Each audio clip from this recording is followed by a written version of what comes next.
ao verso 8. Daniel, capítulo 7, dos versos 1 ao 8. Diz assim a palavra do Senhor.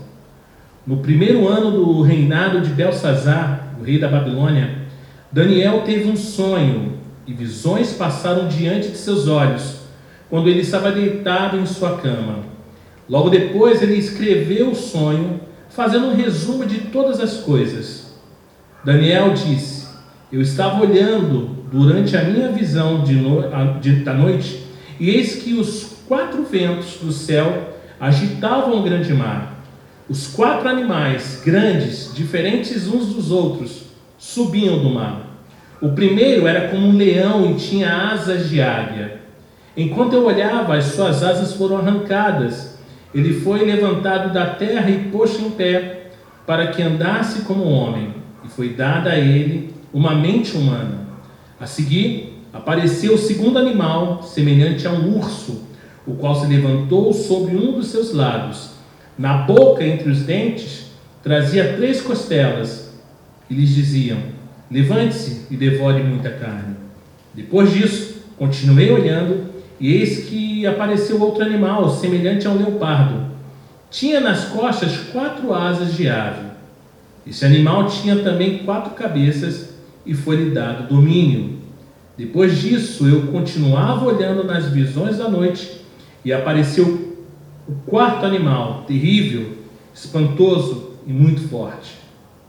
Tinha grandes dentes de ferro. Ele devorava, fazia em pedaços e pisava com os pés o que sobrava. Era diferente de todos os animais que apareceram antes dele e tinha 10 chifres. Enquanto eu observava os chifres, eis que entre eles subiu outro chifre, pequeno, diante do qual 3 dos primeiros chifres foram arrancados. E eis que nesse chifre havia olhos, como olhos de ser humano, e uma boca que falava com arrogância.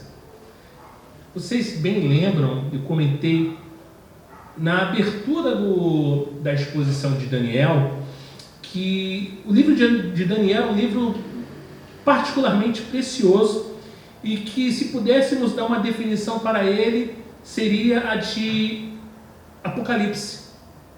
Semelhante ao livro de Apocalipse, sendo que está agregado ao Antigo Testamento.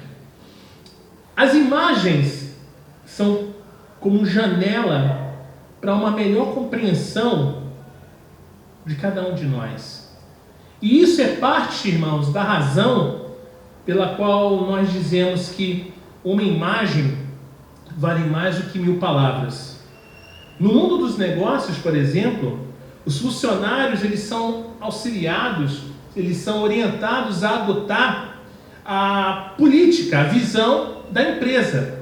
Toda empresa tem lá, talvez no seu plano de negócio, a sua missão, visão e valores. Então, ele já desde o início, quando ele entra ali, ele conhece qual é a visão da empresa, quais são os valores, os princípios éticos. E isso indica a razão e a motivação daquela empresa. E eu falo isso, irmãos, enquanto começamos a leitura do capítulo 7 de Daniel, porque aqui o gênero ele passa do narrativo para o apocalíptico.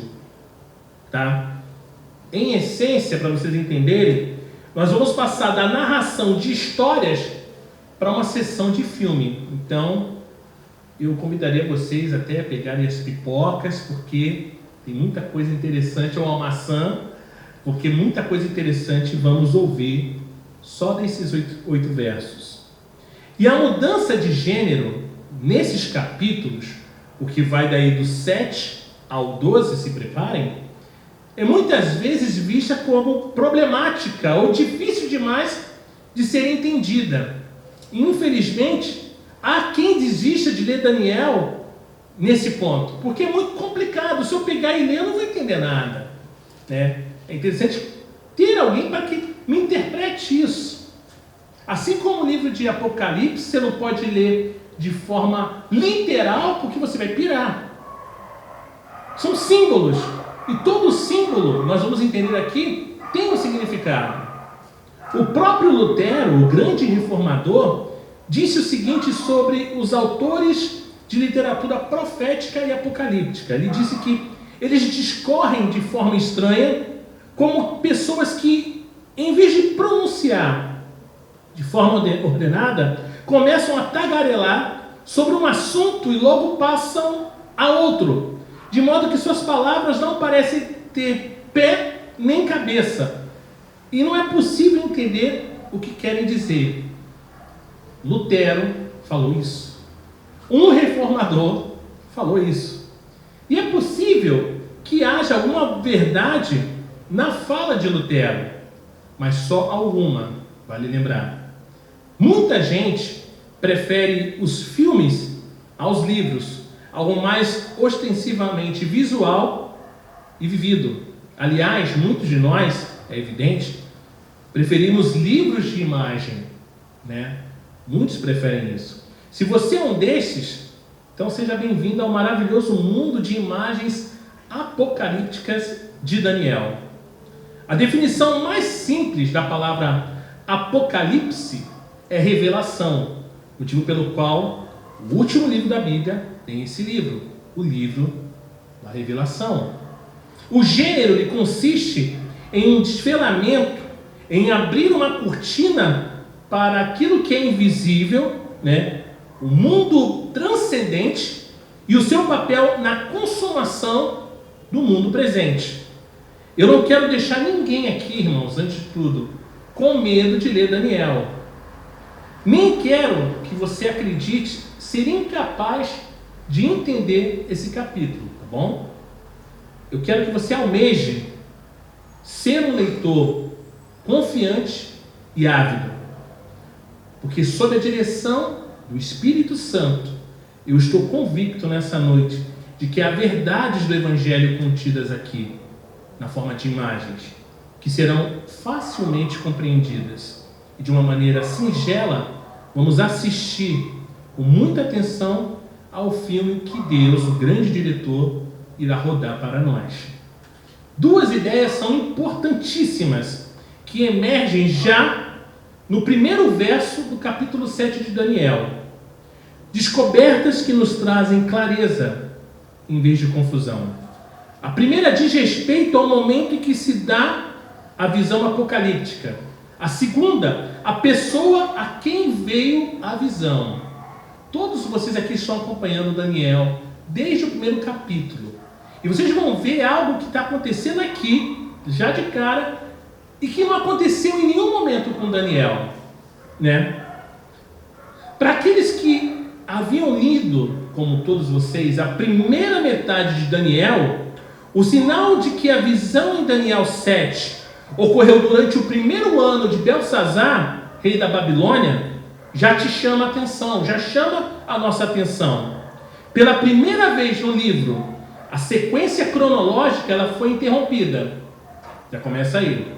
As mudanças elas podem ser visualizadas assim. No terceiro ano de Joaquim, rei de Judá, Nabucodonosor veio a Jerusalém. No segundo ano do reinado de Nabucodonosor, o rei Belsazar, que se seguiu a Nabucodonosor, Dário o Medo.